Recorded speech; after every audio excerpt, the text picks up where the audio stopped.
시청자 여러분 안녕하십니까. 지금부터 전호턴의 안보정론을 시작하겠습니다. 자, 이번 시간에는요, 이 박근혜 전 대통령의 오늘 북콘서트 관련 내용을 말씀을 드리겠습니다. 자, 2007년도 이후에 정치적인 여러 가지 상황과 관련해서 책을 쓴 것은 이번에 이제 박근혜 대통령이 이제 처음 있는 일인데요. 그런데 이제 시기적으로 총선을 조금 앞둔 시점에서 그것도 대구에서 이 북콘서트를 하다 보니까 이게 4월 총선에 어떤 영향을 줄 것인가 하는 이런 전망들이 많이 나오고 있고, 특히 유영하 변호사의 출마와 관련해서도 어떤 영향을 줄 것인지 또 그런 얘기들이 좀 많아요. 그래서 요 내용을 여러분께 전해드리도록 하겠고요. 그리고 지금 이제 방금 전에 여러분들 제가 굉장히 빠르게 제가 방송 실시간으로 방송하고 있는데 이재명이가 광주에서 발언한 바람에 준연동형 비례대표로 가겠다. 그러니까 이제 위성정당도 별도로 만들겠다. 이런 입장을 내놨거든요. 여기에 관해서 한동훈 위원장이 아니 어떻게 민주당은 개인 한 사람 마음대로 그렇게 선거제도까지 뜯어고치느냐. 이게 정말 대의민주주의 제도에 맞느냐. 이런 강한 비판문을 내놨습니다. 그리고 이 김정일이가 느닷없이 나는 총선 불출마할래. 이렇게 입장을 내놨지 않습니까? 이거와 관련해서도 한동훈 위원장의 자세한 입장이 또 나왔고요. 그리고 이와 관련해서 김경일이도 또다시 관련 입장을 내놨습니다. 자, 그래서 요 내용을 중점적으로 여러분께 말씀을 드리도록 하겠는데요. 우선요, 이 박근혜 전 대통령의 이 회고록 지금 2권으로 되어 있어요. 자, 그래서 이거 중앙일보에 나왔던 내용인데, 이제 하나는 어둠을 지나 미래로로 이제 되어 있는데, 이게 이제 1권, 2권으로 되어 있습니다. 자, 어쨌든 간에, 이 대한민국 대통령, 더군다나 이제 최초의 대통령이고, 부녀가 그야말로 대통령을 한 최초의 사례요. 아마도 이런 사례 한 100년 이내에 있을까 말까 하네요. 예. 그러니까 우리가 유엔 사무총장 100년 이내에 없다 그랬는데 제가 보기에도 100년 이내에 있기가 쉽지 않을 것이다. 거의 없을 것이다 이렇게 봐요. 그런 의미에서 선거한 대통령이든 선거하지 않은 대통령이든, 왜냐하면 탄핵을 당한 거는 굉장히 부끄러운 일이 아니겠습니까? 이유가 어떻든지 간에. 그래서 이 박근혜 전 대통령도 하고 싶은 얘기가 그만큼 많은 것이죠. 예, 그런 취지에서 이 책을 썼고, 요 책을 중앙일보에도 많이 보도가 됐어요. 예, 그래서 박근혜 대통령도 이 회고록을 집필하게 된 이 계기, 이유는요, 유일하게 헌정사의 탄핵으로 퇴임한 대통령이다. 하지만 재임 시절의 이야기하고 그 이후의 이야기를 옳고 그름의 판단을 넘어서서 있는 그대로 들려드리는 것이 국민에 대한 도리다. 이렇게 얘기를 했습니다. 자, 그러니까 여기서요, 있는 그대로 돌려드린다. 요 얘기가 여기에 이제 방점이 있는 것 같아요. 왜냐하면 이 박근혜 전 대통령 세월호 7시간에서 시작해서 정윤회 분건 등등 많은 의혹과 추측, 가짜뉴스가 범람했잖아요. 이런 것들이 이제 얽히고 설커가지고 이제 탄핵으로 이어지는 하나의 고리를 만들어준 게 맞는데, 자, 거기에 대해서요, 이제 옳다, 그러다, 잘못됐다, 잘했다, 이런 차원을 떠나서 팩트 그 자체를 우리 국민들에게 전달해주고 싶다는 이 얘기. 요 얘기는요, 결국 이제 박근혜 대통령도 굉장히 억울한 측면이 많이 있고, 그야말로 이제 이건 일종의 이제 야사가 되지 않겠습니까? 야사로 되어 있지만은 분명하게 본인의 입장을 어떤 사안에 대한 생각이라고 하는 것은 이제 본인이 겪는 것만큼 이 사실적인 게 없지 않습니까? 더군다나 이제 박근혜 전 대통령의 그동안에 이제 성장 과정이랄까, 그 다음에 대통령 직무 과정에서 나온 얘기들을 보면은 이 박근혜 전 대통령이 이재명 같이 거짓말, 문재인 같이 거짓말할 그런 사람은 저는 아니라고 봐요. 예. 그런 의미에서 있는 그대로 들려드리겠다라고 하는 것이 국민에 대한 도리다. 요것만 보더라도 이 박근혜 전 대통령이 진실된 마음을 이 책에 수록한 것이 아닌가. 저는 그런 긍정적 평가를 하고 싶고요. 요 책은요, 조금 전에 이제 2권으로 이제 되어 있다고 말씀을 드렸는데, 지금 이제 그 내용을 자세하게 좀 보면요, 1장에는 정치, 2장에는 외교안보, 3장에는 정책, 4장은 어둠을 지나 미래로, 이렇게 4개의 챕터로 구성되어 있어요. 그래서 2011년도 말에 서울시장 보궐선거 패배, 그리고 디도스 사건 여파로 홍준표 대표가 당시 사퇴하면서 위기에 빠져있던 한나라당 비대위원장을 맡았잖아요. 그리고 나서 총선과 대선을 연이어서 승리로 이끌었어요. 이런 과정이 전부 자세하게 잘 기술이 되어 있고, 그리고 이제 외교안보 부분에서는 이제 북한의 핵실험 문제, 그리고 이 김정은 정권에 대한 대응 보복 조치, 이게 이제 개성공단 전면 중단, 그 다음에 사드 배치 이런 걸로 이어지지 않습니까? 이러한 내용들이 긴박하게 잘 정리가 되어 있다. 이렇게 중앙일보가 보도를 하고 있고요. 그리고 이제 세월호 7시간 논란이라든가 정일의 문건 사건, 사태, 그 다음에 김무성, 유승민과의 갈등, 그리고 이제 최순실 씨, 그 다음에 재판, 그 다음에 수감 생활, 이런 많은 좀 가시돋친 그런 이슈들에 대해서도요, 아주 그 대통령이 자세하게 기술한 것으로 되어 있습니다. 그리고 이 책에는요, 또 이 부록도 있어요. 부록은 어떻게 되어 있냐면, 이제 박근혜 전 대통령의 이 유년 시절 얘기, 그리고 이제 퍼스트 레이디 시절의 얘기, 즉, 지금까지 이제 언론에 공개되지 않았던, 특별한 개인 소장용 사진, 이런 것들이 부록으로 쭉 수록이 되어 있다고 합니다. 하나의 아까도 말씀드렸지만 이제 중요한 이제 야사가 되는 것이죠. 예. 그리고 그동안에요, 이 책을 많이 좀 썼어요. 이 박근혜 전 대통령이 2007년도에 썼던 절망은 나를 단련시키고 희망은 나를 움직인다. 그 다음에 2021년도에 냈던 그리움은 아무에게나 생기지 않습니다. 이렇게 냈는데 2007년도 이후에 정치적인 어떤 생활상 요거를 쓴 것은 이 책이 이제 처음이라고 합니다. 그래서 2007년도 이전의 내용들은 대개 이제 편지글로 이제 써냈던 것들이 이제 많이 올라와 있다. 이렇게 되어 있어요. 그리고 이번에 이제 박근혜 회고록 어둠을 지나 미래로또 이 두 권은요, 이제 오늘 출간이 됐는데 이게 작년 10월부터 금년 1월까지 더 중앙 플러스에 연재한 글을 갖다가 다시 이렇게 잘 다듬어 가지고 출간한 내용이라고 합니다. 자, 그래서 이 핵심은 내용을 보면요. 19대 총선하고 이제 18대 대선을 연이어서 이겼는데, 그래서 2012년부터, 진짜, 특사를 받아가지고 이제 대구로 내려가기까지의 2022년도 3월 이후, 현재까지 10년에 걸쳐 있는 박근혜 전 대통령의 파란만장한 삶을 그대로 적어놨다. 이렇게 되어 있고요. 그리고 박근혜 대통령이 회고록, 여기에 이제 나오는 내용 중에서 가장 좀 뭐라 그럴까요? 좀 주목되는 부분은 뭐냐? 최순실에 대한 언론 보도가 처음 나왔을 때 사실관계를 확실하게 조사하고 보고를 받았다면 단호한 조치를 취했을 텐데 그러지 못한 것이 가장 후회스럽다. 그랬으면 그 이후 벌어질 온갖 국정 혼란을 막을 수 있지 않았을까 생각한다. 이러한 지금 이 대목이 지금 중앙일보에서 뽑은 가장 이 핫한 부분이 아닌가 이렇게 지금 보도를 하고 있네요. 예. 자, 그래서 뭐 여유가 있으신 분들 시간적으로 이제 읽어보실 그런 아주 중요한 사료가 아닌가 이렇게 생각이 되네요. 자, 이렇게 해서 이제 박근혜 전 대통령과 관련된 이 북콘서트와 관련된 내용. 그리고 이제 오늘은 이제 유영하 변호사만 참석하는 걸로 되어 있고 다른 친박 인사들이 참석 여부는 지금 알려져 있지 않고 있어요. 자, 그리고 이준석이가 말이죠. 엊그제 주말에 3일날 대구에서 뭐라 했냐면, 소위 이제 친박들, 이런 사람들이 자기의 개인의, 영달을 위해서 이렇게 박근혜 전 대통령을 활용하는 사람들도 있는데, 이 박근혜 대통령이 이런 사람들한테 휘둘리지 않았으면 좋겠다. 이러한 또 얘기를 한 바 있어요. 자, 그래서 어쨌든지 간에 이번 총선을 앞두고 있는 시점에서 그동안에 이거 유영하 변호사 도와주려고 하는 거 아니냐 이런 해석도 냈지만은 박근혜 전 대통령이 의도하든 의도하지 않든 그리고 유영하 이 변호사가 어떻게 말을 하든지 간에 어쨌든 이제 동정 여론도 상당한 거 아니겠습니까? 그리고 이제 TK가 이제 보수의 심장 지역에서 하는 것이죠. 그렇기 때문에 유영하 변호사에도 일정 부분 긍정적 그런 영향을 좀 기대할 수 있지 않을까 이런 생각이 듭니다. 자, 이 정도로 해서 요 얘기는 이제 이걸로 이제 마무리를 하고 말이죠. 자, 이번에는 이제 한동훈 비대위원장의 오늘 출근길 그리고 이제 비대위원회 회의 도중에 밝힌 얘기. 그러니까 이제 오늘 출근길에 이제 전반적인 얘기를 했고요. 그리고 이제 이 김경률 그 사퇴 문제에 관해서도 얘기했고, 그 다음에 이제 비대위 회의를 하고 있다가 이재명이가 준연동형 비례대표로 넘어간다. 요 얘기를 듣고 나서 이제 한마디를 한 거예요. 그래서 요 두 가지를 가지고 여러분께 이제 지금 이제 이 발언 내용 한번 말씀을 드리도록 하겠는데요. 우선 출근길에 이제 뭐라고 됐냐면은요. 이제 김경률의 이제 사퇴 얘기를 지금 하는 겁니다.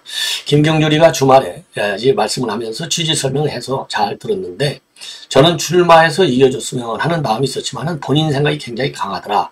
그리고 김경률은 누구 얘기 듣는 사람이 아니기 때문에 그냥 뜻을 존중해서 이해해서 존중해 줬다. 이렇게 밝히고 있어요. 자, 근데 이거는요, 저기 김경률이가 얘기하는 거하고 똑같아요. 김경률도 뭐라 했느냐. 한동훈 위원한테 짧게, 짤막하게 얘기를 했는데, 이 한동훈 위원장도 그렇고, 본인도 그렇고, 이 얘기를 들을 사람이 나는 아니다. 예, 그래서 그냥 고하고 같다. 이렇게 얘기했는데, 요거하고 같은 맥락이 되겠습니다. 그리고 용산하고 이제 좀 어느 정도 조율이 된 거냐. 그러니까 이제 당정 갈등을 갖다가 야기시킨 게 이제 사천 논란. 그 다음에 김건희 여사에 대한 이 입장 문제, 사과 문제.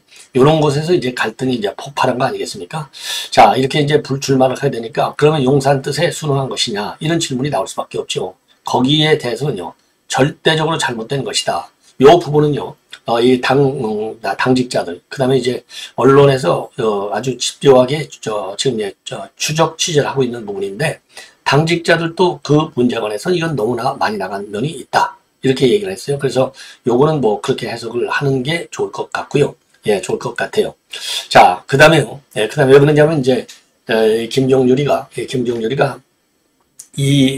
불출마를 선언하면서 그거야말로 고민 끝에, 숙고 끝에 내린 결정이다. 그리고 당의 총선 승리를 위한 결심이다. 그리고 이제 비대위원으로서의 역할을 총선 승리를 위해서 충실히 수행하겠다. 요 문제가 이제 많이 나온 겁니다. 그리고요, 그리고 이제 이번 연동형 비례대표제, 여기는 이제 아침에 출근길이니까 이재명이가 발표하기 직전 상황에서 얘기를 한 겁니다. 옳은 얘기죠. 5천만 명의 영향을 받을 선거제를 이재명이라는 사람 한 명 기분에 맞춰서 정한다는 것이 이게 정말 이해가 되지 않는다. 그야말로 이거는 초현실적인 것이고 이재명 대표는 자기를 방탄해야 하는 대단히 큰 이해관계를 가진 사람인데 그것을 공개적으로 다수당에 따르는 것도 코미디다. 이렇게 입장을 발표를 했습니다. 자, 입장을 발표했어요. 그리고 이제 김포 서울 편입, 요거와 관련해서는요. 민주당이 좀 입장을 분명히 밝혀봐라. 이렇게 공세를 쳤어요. 그러면서 목련 피는 봄에 김포가 지금 서울이 된다. 예, 그래서 아니면 말고식의 위험하고 나쁜 정치는 이제는 더 이상 하지 말아라. 이렇게 주장을 지금 하고 있는데 요거를 맞받아치는 치는 이런 발언이 아니냐. 그래서 민주당은요. 그야말로 이제 구리와 김포 주민들이 강력하게 서울권 편입을 원하면 그럼 그것도 막을 거냐. 이렇게 일격을 가하고 있습니다. 예. 자, 그래서, 이제, 그 다음에, 이제, 그리고 나서 그 사이에 말이죠. 그 사이에 출근이 다 마치고 나서 비대위를 하고 있는데 이재명이가 연동형 비례대표를 받겠다. 그쪽으로 가겠다. 그러면서 의성정당을 만들겠다. 이런 이제 입장을 내놨거든요. 여기에 관해서 한동훈 위원장의 이제 발언 내용을 여러분께 자세히 말씀을 드리면요. 오늘 아침 대부분의 사람들은 권역별 비례대표제를 이재명이가 발표하고 할 거라고 예상하지 않았냐. 그 반대로 갔다. 대부분이 진짜 왜냐하면 권역별 병리평으로 간다고 생각했죠. 왜냐하면 아니 정청래가 이거 느닷없이 전당원 투표로 하겠다는 거 아니에요. 그러면은 이재명이 하고 싶은데 그러면 욕을 너무 많이 먹으니까 당원의 이름으로 이제 정당화시키겠다는 거 아니겠습니까? 그러니까 권역별 비례대표로 가겠다고 이렇게 생각하는 것은 지극히 당연한 수순이에요. 그럼에도 불구하고 저도 이제 그렇게 예측을 했었고요. 그러다가 이제 느닷없이 그게 아니고 이제 당원 투표 안 하고 이재명한테 맡길 거야. 이 얘기는요. 당원 투표에서 병리평을 밀어붙이려고 했는데 여론의 역풍이 워낙 세니까 그건 이재명한테 왜냐? 이재명이가 왜 책임 회피하냐? 네가 결정해야지 뭐 하는 거냐? 너 그렇지 않으면 그러려면 너는 당대표직 내놔야 될 거 아니야? 요렇게 지금 비판이 쇄도했거든요. 더군다나 80여 명의 일종의 이제 비명 의원들이죠. 이 사람들이랑 우리 집단 탈당하겠다. 압박을 가하기까지 했지 않습니까? 그래서 제가 어제 심야방에서도 압박의 강도가 세면 병리평으로 돌아가기가 어려울 것이다. 연동형으로 갈 가능성도 상당하다. 제가 그렇게 이제 어제 심야에 최종적으로 입장을 발표했는데 제가 예측한 거하고 비슷하게 같게 이 연동형으로 돌아갔어요. 그래서 저는 이 압박 여론이 굉장히 중요했다. 이 압박 여론은 국민의 압박 여론도 중요하지만 민주당 내의 압박 여론. 제2의 분당 사태가 나면 탈당 사태가 나면 이재명이 그야말로 연동형을 포기해서 병리평으로 가가지고 방탄을 갖다가 더 세게 칠라 했는데 방탄이 오고 다 날아가 버리는 것이죠. 그래서 궁여지책으로 연동형으로 다시 돌아간 거가 되겠습니다. 그러니까 한마디로요. 도둑질을 하려고 하는 그 심보가 다 우리 국민한테 들켜버렸잖아요. 그러니까 도둑질을 못한 거예요. 병리병 도둑질 해갖고 친명들 갖다가 싹 다 거기다 심어버리려고 했는데 이게 안 되고. 그러니까 이제 친명들을 어디다 심느냐? 이게 본래 연동형제의 취지에 따르면은 국민의힘이나 민주당이 말이죠. 비례대표 정당을 만들면 안 되게 돼 있어요. 근데 꼼수로 위성정당을 만들잖아요. 민주당도 만들고. 거기에다가 이제 친명들을 갖다 꽂겠다. 이런 생각이라고 볼 수 있겠죠. 예. 그래서 지금 이제 한동훈 위원장 정반대로 갔다. 그 제도는 왜 그렇게 계산돼야만 하는가에 대한 논리적 필요적 근거도 없다. 제가 봐도 헷갈리니 국민들께서 자기 표가 어떻게 쓰이는지 도저히 알 수가 없고 우리 국민의 입장은 분명한데 분명하다. 그래서 우리 국민의힘의 입장은 대단히 단순하고 선명하고 한 번도 바뀐 적이 없다. 이 얘기는 병리평 비례대표자를 지지한다. 이 얘기나 마찬가지잖아요. 자, 그러면서 왜 이 한 사람의 이 결정에 온 국민이 매달려야 되겠느냐. 이렇게 비판을 하고 있는 겁니다. 그러면서 선거제가 하나의 정당도 아니고 한 사람이 마음에 달린 상황인데 민주당이 이게 민주주의인지 묻고 싶고 국민들은 대표한 사람이 선거제를 좌우하라고 민주당을 다수당으로 만들어준 것도 아니다. 강력히 비판하고 있어요. 그러면서 민주당이 선거제에 대해서 갈팡질팡 해온 것을 우리는 다 봐왔는데 어떤 것이 민의를 더 반영하는지가 아니라 어떤 것이 이재명에게 유리한지 또 어떤 것이 그 진영에서 나눠먹게 하는데 유리한 것인지에 대한 다툼이었고 정말 참담하고 그렇게 정치하면 절대 아니 된다. 그래서요.